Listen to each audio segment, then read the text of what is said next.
I once again welcome you to my class. Today I am going to give you a little more explanation about modal auxiliary verbs. They are 13. Last class I also told you about it. Today a little more explanation needs. കുറച്ചുകൂടി explanation വേണമെന്ന് എനിക്ക് തോന്നിയതുകൊണ്ട് ഞാൻ പറയാം. ഇപ്പോൾ വില്ലും ഷാലും സാധാരണ ഫ്യൂച്ചറിനെ കാണിക്കാൻ ഉപയോഗിക്കും. വില്ലിൻ്റെ പാസ്റ്റ് വുഡും ഷാലിൻ്റെ പാസ്റ്റ് ഷുഡുമാണ്. അപ്പം വില്ലെന്ന് പറഞ്ഞാൽ ആകും, വുഡ് എന്ന് പറഞ്ഞാലും ആകും. വില്ലിൻ്റെ പാസ്റ്റ് എഴുതേണ്ട ആവശ്യം വരുമ്പോൾ നമ്മൾ വുഡ് എഴുതുന്നു. ഷാലിൻ്റെ പാസ്റ്റ് ആണ് ഷുഡ്. എന്നാൽ ഷുഡിനെ ആകും എന്നതിൽ കൂടുതലായി ആകണം എന്നൊരർത്ഥമുണ്ട്. You should respect your parents. അത് നമ്മുടെ കടമയാണ്. അപ്പോൾ ഒരു കടമയെ കാണിക്കാനുള്ള സഹായക്രിയ ഏതാണെന്ന് പറയാം, നമ്മൾ ഷുഡാണ്. അപ്പോൾ നമ്മൾ ചെയ്യേണ്ട കടമകളെ സൂചിപ്പിക്കാൻ ഷുഡ് ഉപയോഗിക്കണം. I should respect my parents. I should obey the rules of my road. ഈ ഷുഡിന് പകരം ഓട്ട് ടു വെക്കുന്നതും വിരോധമില്ല. ഷുഡിനേക്കാൾ കുറേ കൂടി പ്രാധാന്യം ഓട്ട് ടു ഉപയോഗിക്കുന്നതുകൊണ്ട് കിട്ടും. അപ്പോൾ you ought to obey the rules of the road എന്ന് പറഞ്ഞ അർത്ഥം it is your duty to obey the rules of the road. അത് നമ്മുടെയൊക്കെ കടമയാണ്. റോഡിലെ നിയമങ്ങൾ നമ്മൾ അനുസരിക്കണം എന്നുള്ളത്. പലപ്പോഴും ഈ പുതുതലമുറ അത് ശ്രദ്ധിക്കാതെ പോകാറുണ്ടെങ്കിൽ ശ്രദ്ധിക്കണം എന്നാണ് എനിക്ക് പറയാനുള്ളത്. അപ്പോൾ ഇറ്റ് ഈസ് യുവർ ഡ്യൂട്ടി. നമുക്ക് ചില ഡ്യൂട്ടികളുണ്ട്, അത് നമ്മൾ സമൂഹത്തോട് കാണിക്കാൻ വേണം. അപ്പോൾ ഷുഡിൻ്റെ കാര്യം ഞാൻ പറഞ്ഞു. ഇനി ഷുഡിൻ്റെ അർത്ഥം ആകണം. ഞാൻ അവിടെ കാണിക്കാം. ആകണം എന്നാണ്, കടപ്പാടാണ്. For example, you should be obedient. You should be obedient. നിങ്ങൾ അനുസരണമുള്ളവരാകണം. അത് നിങ്ങളുടെ ഒരു കടപ്പാടാണ്, എസ്പെഷ്യലി ടു എൽഡേഴ്സ്. ഇനി ഓട്ട് ടു എന്ന് പറഞ്ഞു, ഞാൻ പറഞ്ഞു ഡ്യൂട്ടിയെ അല്ലെങ്കിൽ കടമയെ സൂചിപ്പിക്കുന്നു. Example, you ought to respect your parents. അപ്പോൾ ഓട്ട് ടു എന്ന് പറഞ്ഞാൽ എന്താ ഉദ്ദേശിക്കുന്നത്? ഒരു കടമയെയാണ് സൂചിപ്പിക്കുന്നത്. മറക്കരുത്, ശ്രദ്ധിച്ച് എഴുതി വെക്കണം. ഇനി വേറെ മോഡൽ ഓക്സിലറികളായുള്ള യൂസ്ഡ് ടു, അതൊരു പാസ്റ്റ് ഹാബിറ്റിനെ കാണിക്കും. യൂസ്ഡ് ടു പാസ്റ്റ് ഹാബിറ്റിനെ, നമുക്ക് മുമ്പുണ്ടായിരുന്ന ഒരു സ്വഭാവം. അപ്പം I used to go to temple every Friday with my parents. അത് എൻ്റെ മുമ്പുള്ളൊരു ഹാബിറ്റ് ആയിരുന്നു. Not now, when my parents were alive.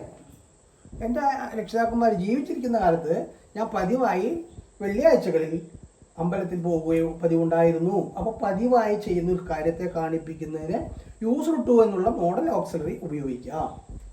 ഇനി മസ്റ്റ്. മസ്റ്റ് എന്ന് പറഞ്ഞാൽ വെറും നെസസിറ്റിയാണ് സൂചിപ്പിക്കുന്നത്. കമ്പൽഷനും പറയും, എന്നാലും നെസസിറ്റിയാണ്. You must be there before 10. നിങ്ങൾ 10 മണിക്ക് മുമ്പ് അവിടെ എത്തണം. അതൊരാവശ്യമാണ്. കടപ്പാടൊന്നുമില്ല, എന്നാൽ എത്തണം എന്ന് പറയും നമ്മൾ. അതൊരു ആവശ്യമാണ്. അപ്പോൾ മസ്റ്റ് കാണിക്കുന്നത് ഒരു ആവശ്യമാണ്. I must go there. He must by it. അപ്പോൾ മസ്റ്റ് കാണിക്കുന്നത് വേണമെന്നാണ്, ഒരു ആവശ്യത്തെ മാത്രമാണ് സൂചിപ്പിക്കുന്നത്. മറക്കരുത്, മസ്റ്റ് കാണിക്കുന്നത് ഒരാവശ്യമാണ്. ഇനി ആവശ്യമുണ്ട് എന്ന് പറഞ്ഞതിന് നീഡ് എന്നുള്ള സഹായക്രിയയാണ് ഉപയോഗിക്കാറ്. അപ്പോൾ നെഗറ്റീവ് ആകുമ്പോഴോ, you need not bring your lunch today. നിങ്ങൾ ഇന്ന് ലഞ്ച് കൊണ്ടുവരേണ്ട ആവശ്യമില്ല. അതേസമയം you need to bring your lunch today, കൊണ്ടുവരേണ്ട ആവശ്യമുണ്ട്. അപ്പം നീഡ് എന്ന് പറഞ്ഞാൽ ആവശ്യമുണ്ട്. ഇനി അടുത്തതാണ് ഡെയർ എന്നുള്ളത്. ഡെയർ എന്നുള്ളത് ഫിയർലെസ്നെസ്സിനെ കാണിക്കുന്നു.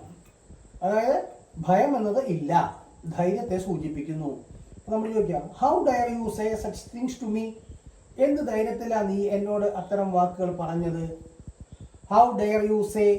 Dare plus bare infinitive say ആണ് ഉപയോഗിച്ചത്. മോഡൽ ഓക്സിലറി കഴിഞ്ഞാൽ എപ്പോഴും ബെയർ ഇൻഫിനിറ്റീവ് അല്ലെങ്കിൽ ബേസ് ഫോം ആണെങ്കിൽ V1 എന്നാണ് ഉപയോഗിക്കേണ്ടത്. ഞാൻ പറഞ്ഞു തന്നിട്ടുണ്ട്. അടുത്തത്, ഈ ഡെയറിൻ്റെ go without his parents consent. രക്ഷിതാക്കന്മാരുടെ സമ്മതത്തില്ലാതെ അയാൾ എവിടേക്കും പോകാറില്ല. ഈ dare not go without his parents consent. അച്ഛൻ്റെ സമ്മതമില്ലാതെ, രക്ഷിതാക്കന്മാരുടെ സമ്മതമില്ലാതെ അയാൾ പോവാൻ ധൈര്യപ്പെടാറില്ല. ഇതൊക്കെയാണ് മോഡൽ ഓക്സിലറി വെർബുകളും അവയുടെ ഉപയോഗങ്ങളും. ഇനി നമുക്ക് പഠിക്കേണ്ടത് ഈ ഓക്സിലറി വെർബ് ഉപയോഗിക്കുന്നത് എന്തിനാണെന്നുള്ളതാണ്. അത് ഞാൻ ലാസ്റ്റ് ക്ലാസ്സിൽ പറഞ്ഞു. ഒന്നാമതായിട്ട് ഒരു വാചകത്തിനെ നെഗറ്റീവ് ആക്കാൻ എന്ത് ചെയ്യണം? വെർബിനോട് കൂടി ഇൻഡ് ചേർക്കണം, സഹായകരെ കണ്ടെത്തണം. ഇപ്പം ഹി ഗോസ് ടു സ്കൂൾ, ഇതൊരു സിമ്പിൾ പ്രസൻറ്റൻസിലുള്ള വാചകമാണ്. അപ്പോൾ ഈ ഗോസ് എന്നുള്ളത് ഡസ് പ്ലസ് ഗോ, ഡസ് എന്നുള്ള സഹായക്രിയ ഗോ എന്നുള്ള വെർബിനോട് കൂടി കൂടുമ്പോഴാണ് ഗോസ് എന്ന് വരുന്നത്. അതുപോലെ ദേ ഗോ എന്ന് പറയുമ്പോൾ ഡു പ്ലസ് ഗോ ആണ്. വെർബിനെ പൊളിക്കണം. കാരണം എന്താ? നെഗറ്റീവ് ആക്കണമെങ്കിൽ, ചോദ്യം ഉണ്ടാക്കണമെങ്കിലും സഹായക്രിയ കിട്ടിയേ പറ്റുള്ളൂ. അപ്പോൾ ഒന്നാമത് സഹായക്രിയ ഉപയോഗിക്കുന്നത് വാചകത്തിനെ നെഗറ്റീവ് ആക്കാൻ. He must go to school എന്നുള്ള എന്താക്കണം? നെഗറ്റീവ് ആക്കുമ്പോൾ he must not go to school. സഹായക്രിയോട് കൂടി നോട്ട് കൂട്ടുക, അല്ലെങ്കിൽ ഇൻഡ് കൂട്ടാം. നീഡ് എന്നുള്ളത് നീഡ് നോട്ട് എന്നാക്കും, ഷുഡ് എന്നുള്ളത് ഷുഡ് നോട്ട് എന്നാക്കും. അപ്പം നെഗറ്റീവ് ആക്കാൻ ഉപയോഗിക്കാം. മോഡൽ ഓക്സിലറിയുള്ള എല്ലാ സഹായക്രിയകളും വാചകത്തിനെ നെഗറ്റീവ് ആക്കാൻ ഉപയോഗിക്കാം. രണ്ടാമത്, വാചകത്തിൽ ചോദ്യമുണ്ടാക്കാൻ, വാചകത്തിനെ ചോദ്യമാക്കാൻ എന്ത് ചെയ്യണം? സബ്ജക്റ്റിന് മുമ്പ് സഹായക്രിയ വരണം.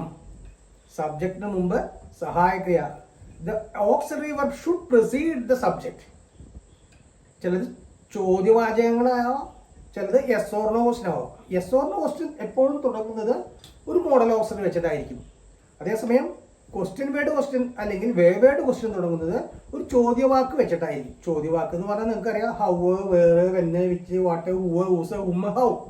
ഇവയാണ് ഈ ചോദ്യം. ക്വസ്റ്റ്യൻ വേർഡ് ക്വസ്റ്റ്യൻ എന്ന് പറയുന്നത്. നമ്മൾ രണ്ട് തരം ക്വസ്റ്റ്യൻ ആണ്. Question word question, yes or no question, tag question, ഇങ്ങനെ പലതുണ്ട്. അതുപോലെ ടാഗ് ക്വസ്റ്റ്യൻ ഉണ്ടാക്കാൻ അല്ലെങ്കിൽ ക്വസ്റ്റ്യൻ ടാഗ് ഉണ്ടാക്കാനും സഹായക്രിയയുടെ അത്യാവശ്യമുണ്ട്. അപ്പം അടുത്ത ക്ലാസ്സിൽ ഉണ്ട്. പിന്നെ ഒരു വാക്ക് തന്നെ ആവർത്തിച്ചു വരിക. ഇപ്പോൾ he says what his father says, അല്ല ഡസ് എന്ന് പറയാം. അപ്പോൾ ഈ സെയ്സ് എന്ന് പറയുന്നതിന് പകരം ഡസ് എന്ന് വയ്ക്കാം. He says what his father does. അപ്പം എന്താ അർത്ഥം?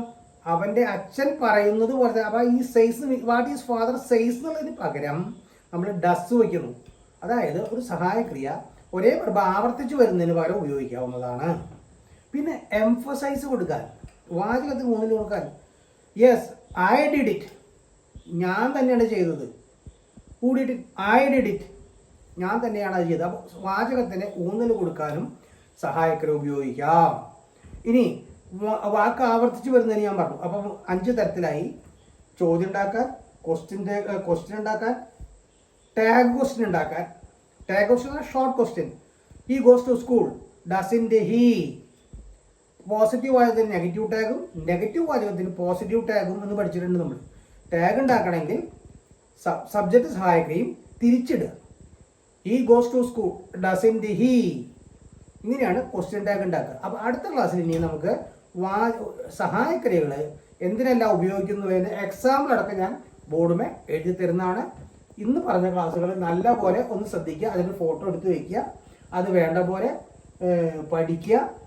നിങ്ങൾ സബ്സ്ക്രൈബ് ചെയ്യുക, ഷെയർ ചെയ്യുക, കഴിയാവുന്നത്ര പഠിച്ച് നല്ല മിടുക്കന്മാരായി മാറുക. Thank you.